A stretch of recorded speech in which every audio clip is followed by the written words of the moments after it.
All right, welcome everybody. Thank you for coming. This is our seventh fireside chat of the Vercel AI Accelerator. Today we have Jacob Lee from Langchain here. Jacob, formerly the co-founder of AutoCode and also an engineer at Google. He's now working at Langchain and here to talk to us about how to use Langchain in your AI applications. So without further ado, please take it away, Jacob. Thanks for being here. Thanks for having me. Really excited to be, have the opportunity to talk to everyone here. I know, super exciting space, tons of interest across the board, and just really hoping that, just really exciting to be at Langchain and working on something that makes it easier for other folks to kind of have access to and build cool apps around all these crazy new LLMs. And it's just hard to say at rest, but it's been a lot of fun. I wanted to. I think I had sent in a one possible talk about sort of like working with structured data and like sort of taking LLMs beyond chat interfaces to use like structured data and things that like might fit better into more traditional pipelines. But I think given that it's a Vercel talk, we've been working on some really, really exciting things around streaming and actually making our interfaces go beyond kind of the simple request input in, input out model, and to like I imagine a lot of people using Next.js in the crowd. Do you maybe show of hands, or I think a lot of cameras are off, so can't see, but that may be a bit more interesting. Thumbs up is great too. Yeah, and I think Langchain to date has been really focused on the Python side of things and kind of making serving the kind of data traditional machine learning data scientist crowd. And I think one thing we, as the or at least myself, most of my day to day is maintaining and pushing forward the TypeScript side of things. So for me, folks using Next.js and like Vercel are super interesting, and we've been looking forward to ways we can better make the experience better for folks. I'm happy to give a demo. I think maybe that might be a good way to start it. I was working on this right before, so let me just get a little set up here. This actually, I just pushed this out today, so it's really exciting, but it's effectively a single, basically implementing a dot stream method that returns a readable stream that's also iterable for all of Langchain's models and a few other pieces. Changes are coming very soon. You can call it on chain, but it'll just return a big chunk. We're internally calling it the single call protocol. We're going to be doing a bigger blog post about it later. It also gives us the ability to run batch requests and everything. Maybe it's best if and forgive my ignorance, I need to look up the create React app. Not React app, create next app command, but maybe best if I share my screen. Sort of walk you through the new. Great. Let's see, we've got, share screen. Like the entire one. I think this should do it up. Now I need to give it access here. Let's see.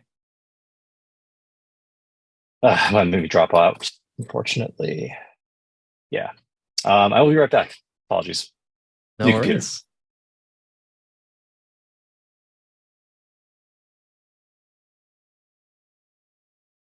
Cool. In the meantime, how's everybody doing?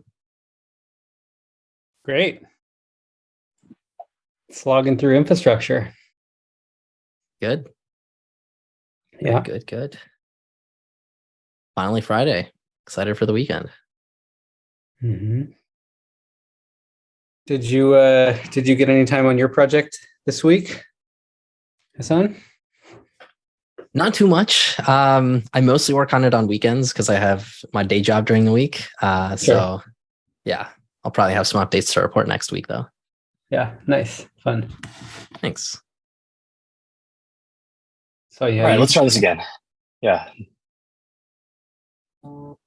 Okay, that looks better. Great. Cool. Okay, so I've got I think many of you have probably if you're building on Vercel or obviously familiar with the AI SDK. I think one of the big goals with this refactor was composability, but also kind of playing nicely with these web technologies and especially on the JavaScript side. So to start, I'll just create a brand new React app, or sorry, excuse me, Next app. Vercel Fireside. Do you want to use TypeScript, ESLint? That one's fine. Let's use that, and no. So I'll just walk you through sort of like how we, some of this new syntax and sort of how we like are trying to support web developers better, and folks building around Next.js in particular. Cool. So I've got a brand new Next app here. It's not even no API routes yet. If I were to run this right now, you just see the default. Vercel Fireside. Yep. Yarn install. Let's add Langchain first, actually. So this will install our TSJS version and sort of dependencies, and we'll also add the AI SDK. Oops. Gotta remember the add. Cool. So now we've got that taken care of. We're going to have a look at this with Yarn Dev and see what we got. And yeah, it's nothing too crazy at the moment. I'm sure you're all familiar with this. And we'll make a new API route as well. So we'll call it API, and it uses chat by default, and it's routes.ts, right? Not routes. I think it's routes. Yeah, route. Sorry, it is route. Cool. So yeah, so far you're all familiar with all this. We're just going to export our function here for that. Cool. Yeah, a few other pieces here. I'll just save myself a little trouble. How about that? Cool. So I've got a simple Next.js route set up here. Takes a request response, and I think formerly there was a Langchain stream class that you can import from the Vercel SDK. And if you wanted to use some of Langchain's various features with streaming, you can of course use the request, simple. That's what I'm looking for. Input in, input out protocol. But you'd be able to, you'd need to like do this Langchain stream class and then wrap it with a callback handler. Fresh out a few hours ago, we've got this new fancy .stream method. So if I were to go create a model, a Langchain model, chat OpenAI, just like that. I'll also need to populate environment variables in a moment. So I'll stop sharing for a second there. So I got my chat model. I've got, let's just do that. Stream equals await. And this is the new bit chat model dot stream. And this is available on, this is available on all of the chat models we have, as well as chains. So at the moment, they'll just sort of type back the entire output at one go. We have plans to greatly expand support for all the popular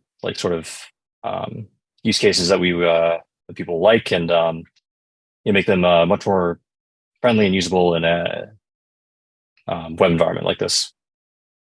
So yeah, let's just say what is Vercel? It's funny, if you ask it what is Langchain, it'll thinks we're a crypto company. And then we can do actually, why don't I start with OpenAI to make this a bit less just the normal sort of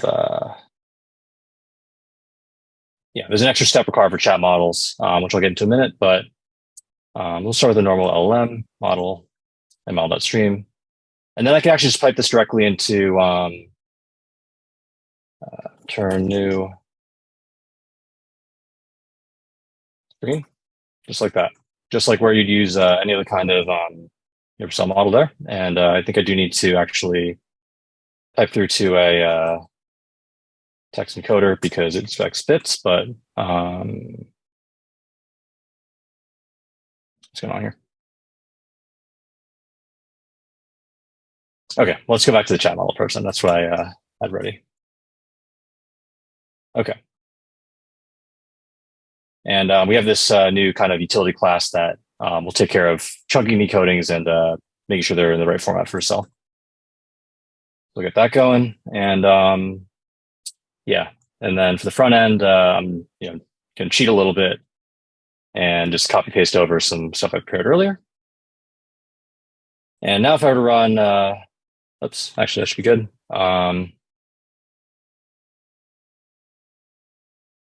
Here we go. So, and I think globals too. Sorry, some funky CSS going on. Cool. Now, if I were to go,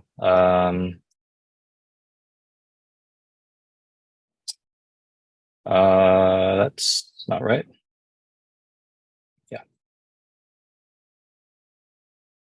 There we go. Okay. How is sorry, what is Vercel? Oh, actually, no, it's actually just going to take from the hard-coded value there. Oh, what just happened here?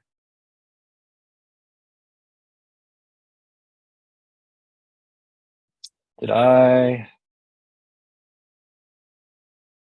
You just do environment variables? No, I did not. Okay. Let me stop sharing for a moment, get my key in there, and be back in a minute. Good catch. Thank you.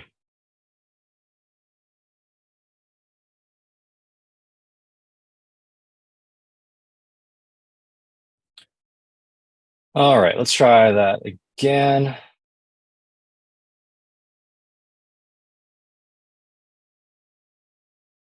Sweet. Okay. All right, and we're back. Cool. So now if I were to ask, what is Vercel? I just get the streaming right out of the box here. So no more, kind of cumbersome wrappers or callback handling.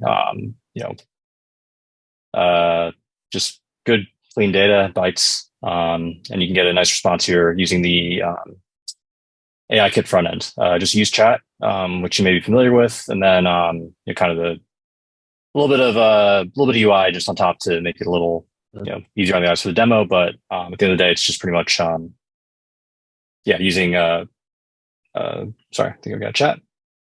Yeah, thank you. Yeah, at the end of the day, just using pretty generic primitives that are offered in the AI SDK and within Langchain. So yeah, we've got, and then, you obviously I've hard coded it here, so it's a little bit of a hack, but you could use chat will pass in the messages in the body. So there's like a map step as well. I get into more, but I think that would be a bit boring for most folks here. And yeah, like I said, we've got plans to basically introduce, it's just on models now. Like if I were to do, let's say conversation chain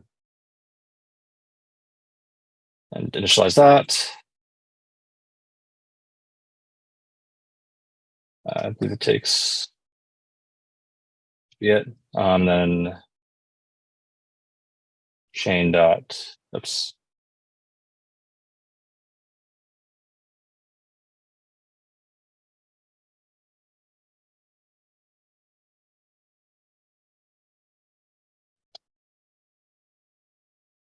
It's text, yeah. I think that should work. If I were to do this though, it'll just for now blast everything back at me in one go, I think.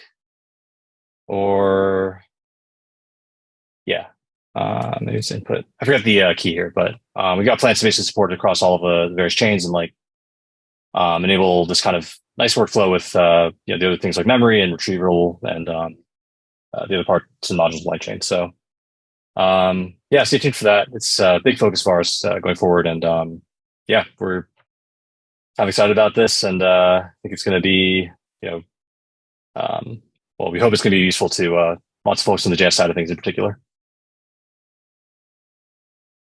That's awesome. Can you talk to us about chains a little bit in general? Like what is a chain? What's a conversational chain? And when would we want to use something like that? Yeah, sure. So obviously, the terminology models, kind of simple wrappers around, OpenAI. There's Anthropic as well. I think Vercel has Hugging Face, Google Vertex, etc. Really just very simple input output.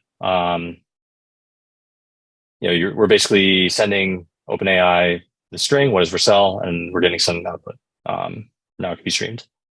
You can think of chains as kind of like when you need to do more complex flows, they might involve various inputs into a prompt. So if I were to, this conversation chain has a prompt built in, but you could say, let's give an example here for retrieval. There are multiple steps, each of which require like various chained calls to the LLM with various pieces of data that may involve output from previous steps. So you use a chain or chain as our abstraction for basically these chain calls and a container for various other aspects like memory and output parsing, etc.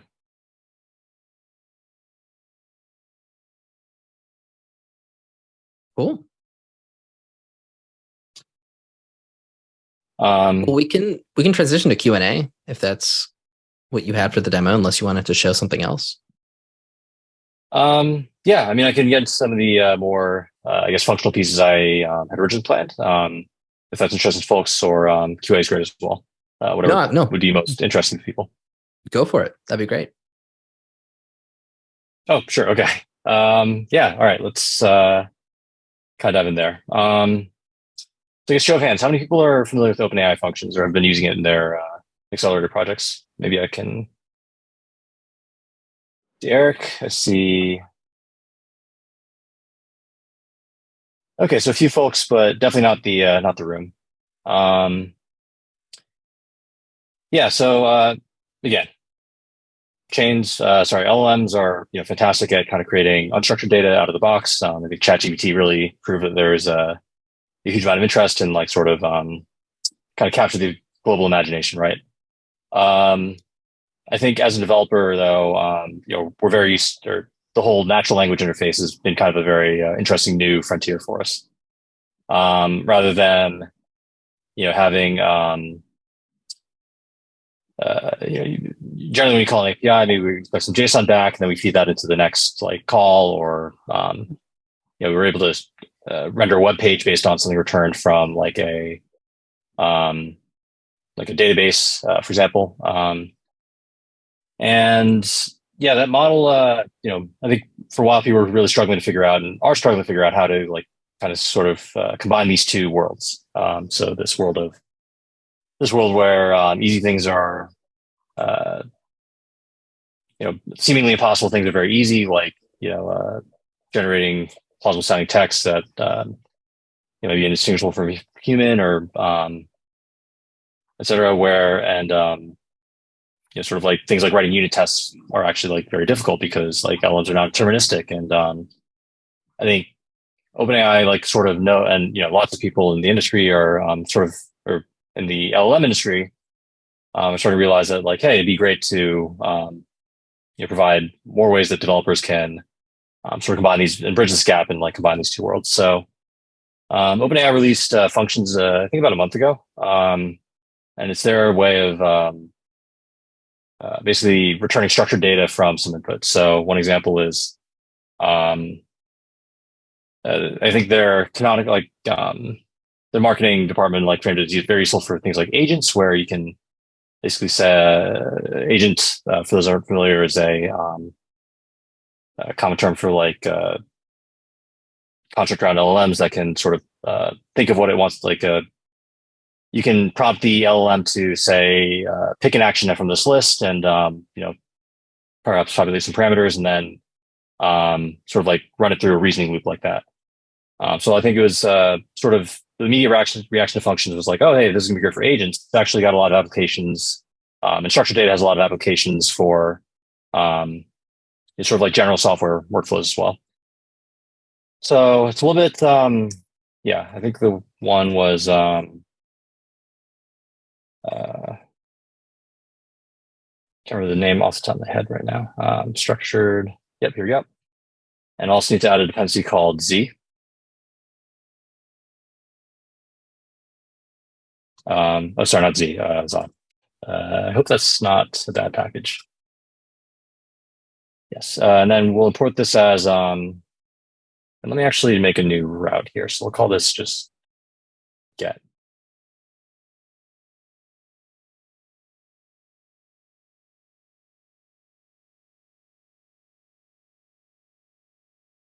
Okay, and yeah, import Z from Zod. And I'll show you in a minute. Zod is a pretty popular like TypeScript validation, and I think they call themselves a validation library, but you can do some interesting things around like constructing types. So, and then yes, this create structured output chain was sort of like a experiment we were doing, and not experiment, sorry, a new type of chain we've kind of come up with that basically makes it easier to use this functional our OpenAI functions to within chain context to basically extract or structure output given some input. So I'll show you that in a minute. We'll create a new chain here. And we actually need to define a schema as well. Schema. So I guess as a concrete example, let's say, I think a really simple one is just, one's kind of done to death, but like sentiment analysis. So we want to, given some input text, understand what, or have the LLM extract like some tone. So like whether I don't know, tone is angry or sad or happy. And I think we'll, yeah, make a new set up an object. And that object is going to have a parameter called tone here.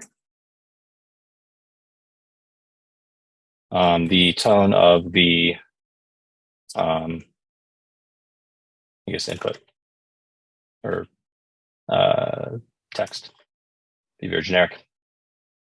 Yeah, so you can think of I think OpenAI uses JSON schema directly. You can certainly pass in JSON schema with another method here, but I do kind of like the syntax and sort of style of Zod here. And then we will create our model. Oops. At OpenAI. By the way, yeah, the model here will pull in the OpenAI key environment variable. So yeah, what parameters does it take again? Yeah, Zod schema, and then I think it'll actually create a LM for us. So, and then yeah, I think that should do it. What am I doing wrong here? Oh yes, I need to give it a prompt too. Yeah, rather than get too far into prompts, why don't I change this? Or yeah, we can do a prompt, sure. So const prompt equals new prompt template. Sorry. And we'll say, yeah, given the following. Let me check this again. I think it might be.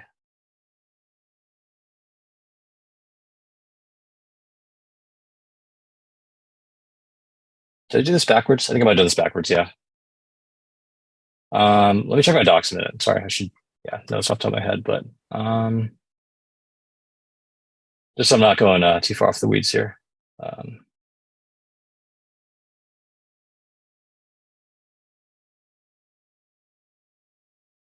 Okay, yeah, so I need to give it the prompt, and then, yeah, so I was doing the right thing. Following text, and that will take a, yeah. Okay, so I got it. So analyze the sentiment.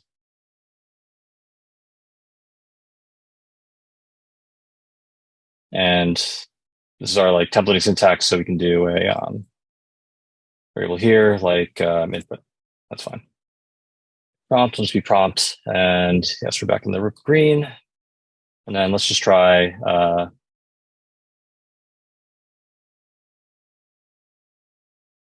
chain.call, and you'll notice I've defined a input variable here. So any input in the prompt here needs to be an input into the chain. So I can do input, and then yeah, I think running this from web might be a little, well, okay, I can show you the logs. So I love Vercel and Next.js. And let's just see what happens. Fun live demos. Cool. So it's all loaded. And now if I were to ping, oops.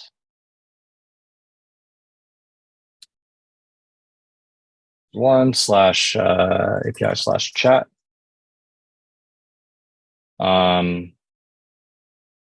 Yeah, okay. It won't show up here, but it should show up in the log, I hope. Yeah, 500, so something wrong here, but okay, yeah. So you can see output tone positive anyway. Even though there's something going on with the route. I think I need to return something from Vercel there. Yeah, and if I were to, let's say, entities or something, or let's entity, yeah, that might work. Yeah. I can even do things like arrays. So I could do array. I think this is right. And then just this describe, by the way, gives the LLM a little more context about, I think it may work without it in this case, but giving it this description gives it just a bit more context on like what it's looking for exactly. Actually, on that, Jacob, there's a couple questions in chat on that schema. Oh, I'm sorry. Do you mind? I'm sorry. I've had that. No, closed. Let's see. Absolutely fine. Okay, so we've got there's an OpenAI function and a dynamic tool in the context of Langchain. Dynamic tools are specifically for agents. OpenAI function, I believe you can pass in a dynamic tool into. We have a way to pass them in and like sort of create the basically a way to translate those into OpenAI functions, but this specific chain I don't believe has that. So yeah, anyway, a dynamic tool is for agents specifically, and if you use we have an agent that's specifically designed to work with OpenAI functions, that will take advantage of that like kind of mapping between like it'll like serialize the dynamic tool into like an OpenAI function, and then our agent framework will call the dynamic tools like function with the parameters returned from OpenAI. That wasn't a great explanation, but I can go into that more if that's, or maybe we can talk after. So I guess, yeah, OpenAI function would be the like model being used that's returning structured data in a that's returning that's returning structured data. Well, a dynamic tool would be like it'd be like what you would describe the input as, or the dynamic tool like wraps up the schema of the of like what you want and then pass it to OpenAI functions, or the OpenAI functions model more properly. Cool. Yeah, so it's great. And no,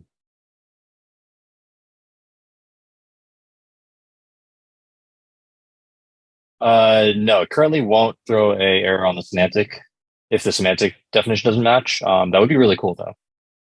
I think it would require like excuse me. You can do, okay, yeah. Actually, you can do enums too. I don't remember the syntax off the top of my head, but yes, you can do enums. So it would, you have fail on if some output were not matching one of a few entries, that kind of thing. Cool. Did I get everything? I think I did. You did. Thanks. Yeah, awesome. So yeah, I guess you could think of what we're doing here with passing a schema as like sort of a quick and dirty way of constructing like a simple dynamic tool without the actual.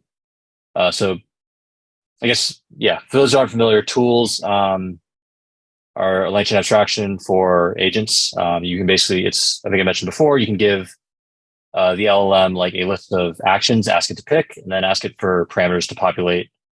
Perhaps like you can give it actions and like parameters that you ask it to populate, and then you can use those populated parameters and chosen action to call a function, essentially. So, and then you can pass back the output of that function and ask it to call another function, perhaps and like sort of reason through steps until you get to some output. So what you can think of here is like a very quick and dirty way of like creating a schema that's just populating like parameters. So we're just basically asking the OpenAI functions model to call a function that and populate parameters given the schema, and then just like return that. And in this case, it's actually very handy because even though we're not necessarily calling a function afterwards, we're just going to use this like extracted output in some other part of the workflow. And William Pride, that's actually OpenAI functions is poorly named. I agree. I think there's a lot of marketing for agents and like sort of that framework, but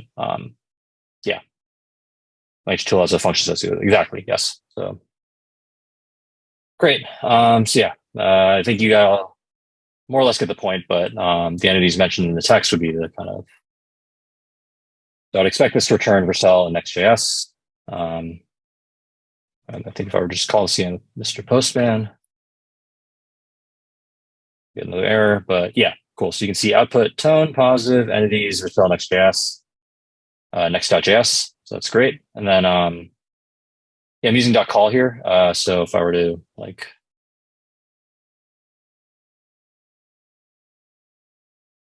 by the way, the way chains work, chains take a object of like value as input. So in this case, it'll be the input required by the prompt, which is a key called input. And then the output is actually also specifiable. This specific chains can also return multiple values, which is why chains can return multiple values. In this case, this specific chain that I'm creating here has a default value output key of output. But if I were to change this to, for example, I don't know, response or something, and then log this, you would see that actually, let's change this back.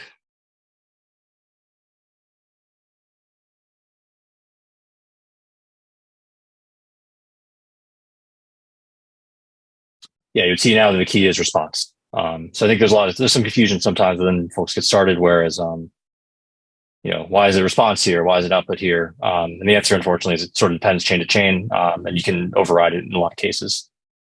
And also, there's a convenience method called run as well, which will specifically for chains that take one input and one output, basically just call, and extract that output key so you don't have to worry about it. So run it again. I would just see the direct output here with no wrapping compared to this, where it's wrapped in a object with key response.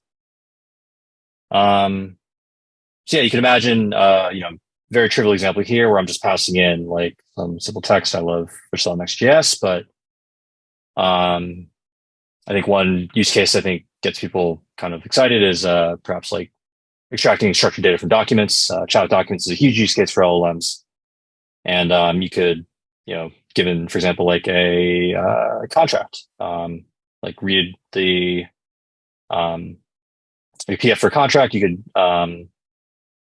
sort of parse the use a loader to get the raw text from the PDF, and then extract like stakeholders or like total value using something like this. For like let's say you have like a list of like sales transactions for Gap, or I don't know why I say Gap, I hate Gap. Like Ralph Lauren or something.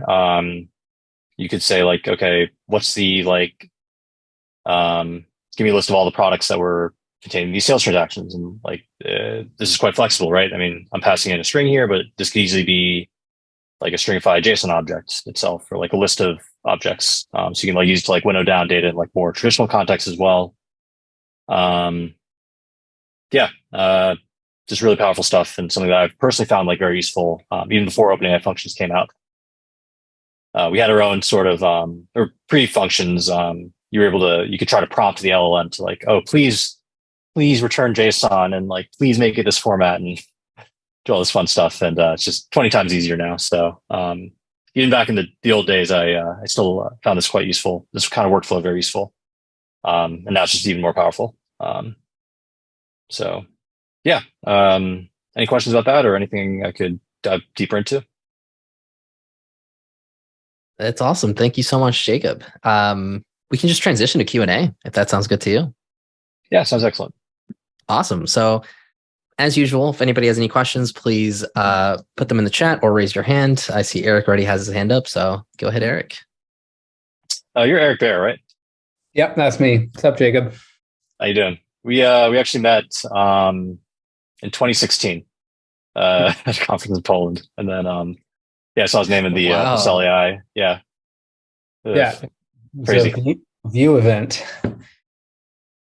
Yeah. And cool. Look at us now. React. I know. How far we've come or fallen, one of the two.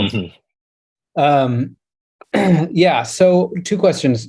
I was like right in the middle of typing one in the chat when you said, well, let's just open it up. So sure. Yeah, so the Zod thing, that's super cool. It reminds me a little bit of some of the stuff that Guardrail does. Is there an integration with Guardrail or anything that goes beyond what Zod would do? I'm actually not super familiar with Guardrails. I think if you go on the Python side, there's an integration with absolutely everything. So it wouldn't surprise me, but I'm looking it up now. Guardrails AI. I'm guessing, yeah. Python package lets the user add structure type to quality guarantees. Oh, this is cool. Yeah. It's super cool. Actually, I'm sure it's on Python, or someone's added it. JS no though. Yeah, Swix, who's in the program, did an interview with the person who's developing that. It's a pretty robust thing. It's pretty neat. Very cool.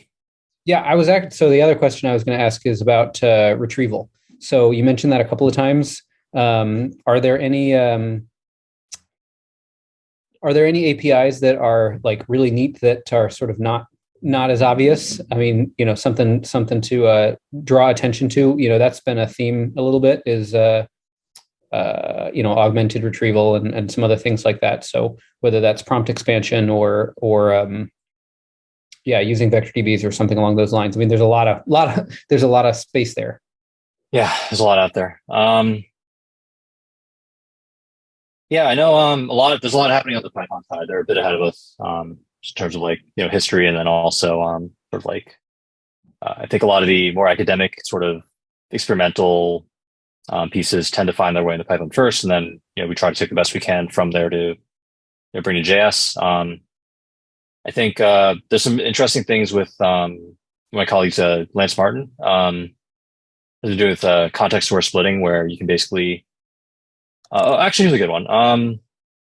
You can sort of builds on the theme with the structured output parsing, but you can we have like one pretty common use case of this. So retrieval vector stores, you have to split up your documents, right? You can't necessarily for longer documents retrieve the whole thing in one go and feed it to an LLM, because you have context window limitations, and you generally want to keep prompts as small as possible, if possible, to like reduce distraction.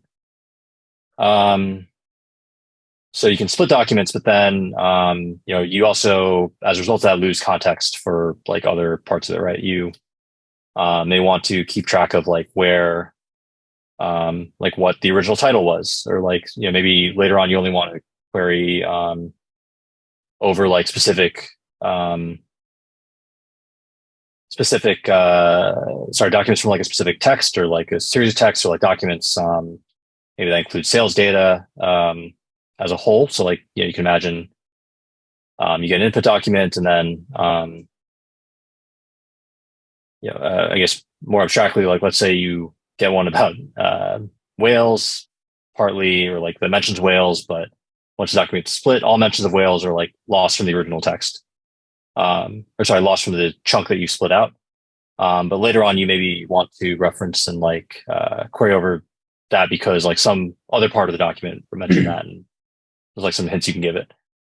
So we actually have we introduced this a couple weeks ago, but a way to like basically tag incoming documents and like have a pipeline before splitting, so you can basically use this sort of extraction technique to like tag incoming documents for like things like tone or like what they mention overall, and then like once you split your documents, you can keep that metadata and then filter on it afterwards. So that's one thing. What I was about to mention earlier, it hasn't made its way to JS yet, is like context switch splitting. So you can similar kind of concept where you can like keep like more context within the individual chunks you generate. Let's see what else.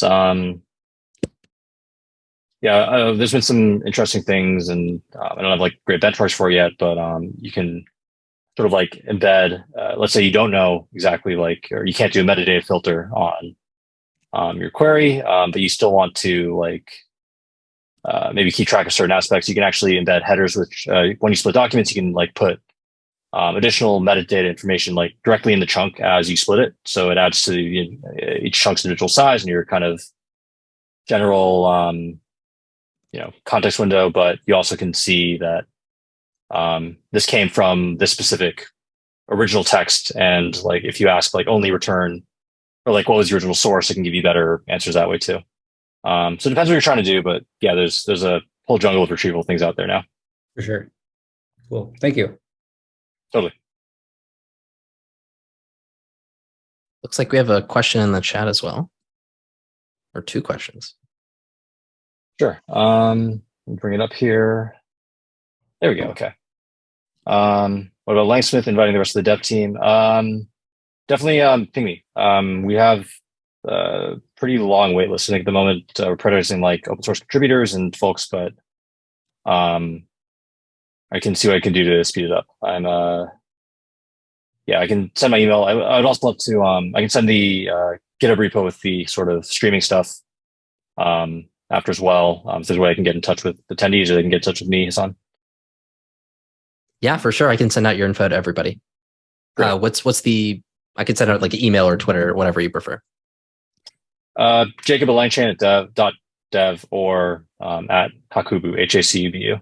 I made it when I was 12, so don't judge me too harshly. Yeah. Awesome. And then, so please ping me if, we are rolling it out. It's I think gotten quite a bit of, it's been really exciting. I'll say that, but we'd love to get more people on, and will be over the coming weeks.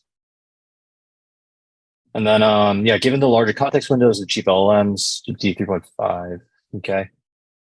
So there have actually been some really interesting, Anthropic, for example. Anthropic has their 100K window, right?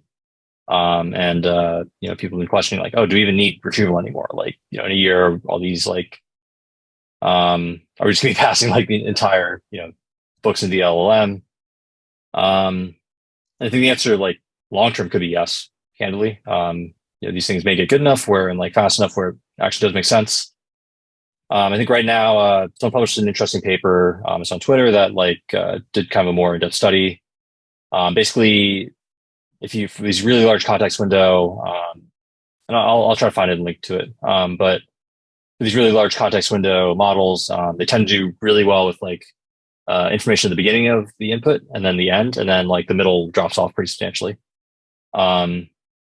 So I'm sure that'll get figured out. And I think OpenAI has gone on record as saying like, 1 million token context windows. Oh, Darlin found it. Okay, this is it. yeah, so like 1 billion, sorry, 1 million token context windows could be like in the near future. I think it was on their near-term roadmap. Saw that as well. So I guess to answer your question, I would still try to keep document. Yeah, I still try to keep your chunks small, or smallish, even with these larger sizes, just because it'll save you tokens and um, kind of cost is an issue at the end of the day once you hit scale. So that's important. And yeah, like quality wise, it may be a little, you're gonna have drop offs with longer prompts no matter what.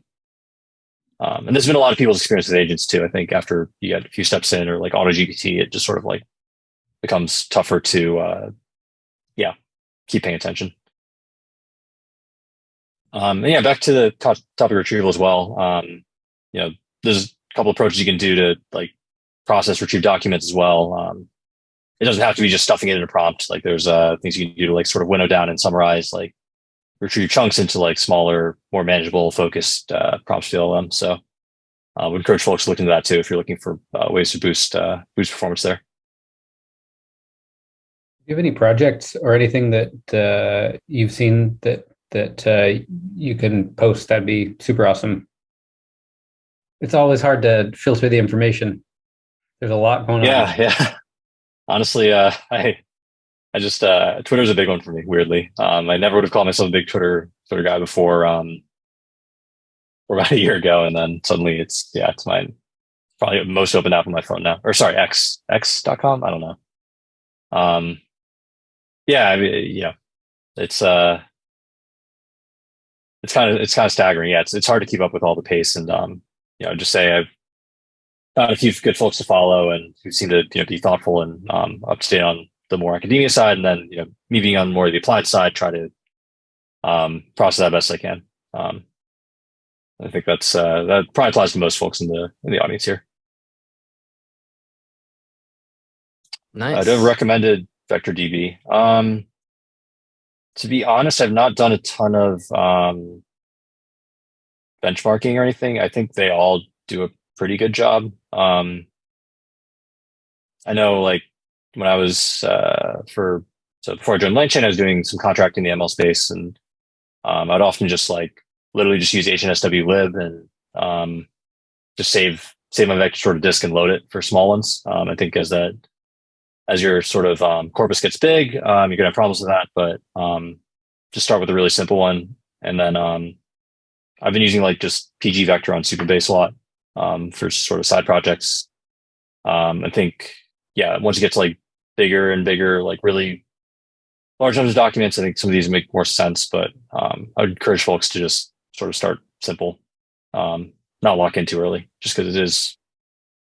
I guess one thing Vectara does do something cool where they have their own embeddings, so you don't have to worry about that, which can be kind of fun. Or not fun, but like one less thing to pay OpenAI for. Be nice. But yeah, as far as differentiating between the others, I'm not an expert. Great. Well, I know we're 5 minutes over. There's one more question in the chat that we can answer, and then we can wrap up. That's all right. Okay. Doesn't support working streaming. Yeah. Well, retrievers don't generally support. Yeah, none of the retrievers support streaming at the moment. I think now that we are adding this to kind of all over the place, I think it would make sense eventually, or could make sense eventually. But I'll have to look into that. Please, please ping me after, and we can chat about it. Awesome. All right. With that, I think we can wrap up. Thank you so much, Jacob, for coming. This was great. Thanks for having me. This was a lot of fun. Best of luck with the accelerator projects. Excited to see the kind of next unicorn come out of here. They'll say, "Hey, I was in a room with Eric Bear or in a Zoom call with Eric Bear, and now he's partnering with Richard Branson on Necker Island or something." So best of luck. Love that. Thank you so much, man. All right. Have a good one, everybody.